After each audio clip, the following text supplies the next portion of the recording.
ಬೆಂಗಳೂರಿನಿಂದ ಹಾಸನಕ್ಕೆ ಚೆನ್ನಮ್ಮರ ಅಂತಿಮ ಯಾತ್ರೆ. ಮೈಸೂರಿನಿಂದ ಹಾಸನಕ್ಕೆ ಸಾಗುವ ರಸ್ತೆಗಳ ಮಾರ್ಗ ಬದಲಾಯಿಸಲಾಗಿದೆ. ಕೆಆರ್ಪೇಟೆ ಶ್ರೀರಂಗಪಟ್ಟಣ ಮಾರ್ಗದಲ್ಲಿ ಮಾರ್ಗ ಬದಲು ಮಾಡಲಾಗಿದೆ.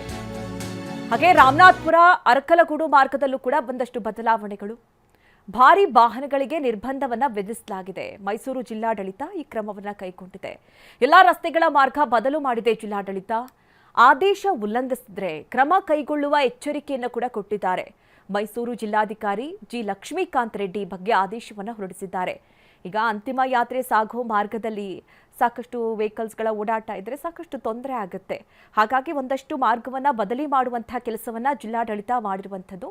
ಹೀಗಾಗಿ ಕೆಆರ್ಪೇಟೆ ಶ್ರೀರಂಗಪಟ್ಟಣ ಮಾರ್ಗ ಏನಾಗಿದೆ ಅದು ಕೂಡ ಬದಲಾಗಿದೆ. ರಾಮನಾಥಪುರ ಮತ್ತೆ ಅರಕಲಗೂಡು ಮಾರ್ಗದಲ್ಲೂ ಕೂಡ ಒಂದಷ್ಟು ಬದಲಾವಣೆಗಳಾಗಿದೆ. ಏನೇನು ಮಾರ್ಗ ಆಗಿದೆ, ಯಾವ ಮಾರ್ಗವನ್ನ ಬಳಸಿಕೊಂಡು ಜನಸಾಮಾನ್ಯರು ಓಡಾಡಬೇಕು, ಈ ನಿಟ್ಟಿನಲ್ಲಿ ಒಂದಷ್ಟು ಮ್ಯಾಪ್ ಅನ್ನು ಕೂಡ ರೆಡಿ ಮಾಡಲಾಗಿದೆ. ಮೈಸೂರು ಜಿಲ್ಲಾಡಳಿತ ಈ ಬಗ್ಗೆ ಆದೇಶವನ್ನ ಕೂಡ ಹೊರಡಿಸಿರುವಂಥದ್ದು. ಹೀಗಾಗಿ ಯಾವುದೇ ರೀತಿ ಮತ್ತೆ ನಿಯಮ ಉಲ್ಲಂಘನೆ ಮಾಡಿದ್ರೆ ಅಥವಾ ಆದೇಶವನ್ನ ಉಲ್ಲಂಘನೆ ಮಾಡಿದ್ರೆ ಕ್ರಮ ಕೈಗೊಳ್ಳುವುದಾಗಿ ಎಚ್ಚರಿಕೆಯನ್ನು ಕೂಡ ಜಿಲ್ಲಾಧಿಕಾರಿಗಳು ಕೊಟ್ಟಿದ್ದಾರೆ. ಹೀಗಾಗಿ ಯಾವ ಮಾರ್ಗ ಬದಲಾವಣೆ ಆಗಿದೆ ಅದನ್ನು ಸ್ವಲ್ಪ ಗಮನಿಸಿ. ಯಾಕೆಂದರೆ ಚೆನ್ನಮ್ಮ ಅವರ ಅಂತಿಮ ಯಾತ್ರೆ ಇವತ್ತು ಸಾಗಿ ಈಗ ಪದ್ಮನಾಭನಗರದಿಂದ ಹಾಸನದ ಕಡೆ ಹೊರಡುತ್ತೆ. ಇವತ್ತು ಹೊಳೆನರಸೀಪುರದಲ್ಲಿರುವಂಥ ರೇವಣ್ಣ ಅವರ ನಿವಾಸದಲ್ಲಿ ಅಂತಿಮ ದರ್ಶನಕ್ಕೆ ವ್ಯವಸ್ಥೆಯನ್ನು ಮಾಡಲಾಗುತ್ತೆ. ನಂತರ ರಾತ್ರಿ ಪಾರ್ಥಿವ ಶರೀರ ಅಲ್ಲೇ ಇರುತ್ತೆ. ನಂತರ ನಾಳೆ ಬೆಳಿಗ್ಗೆ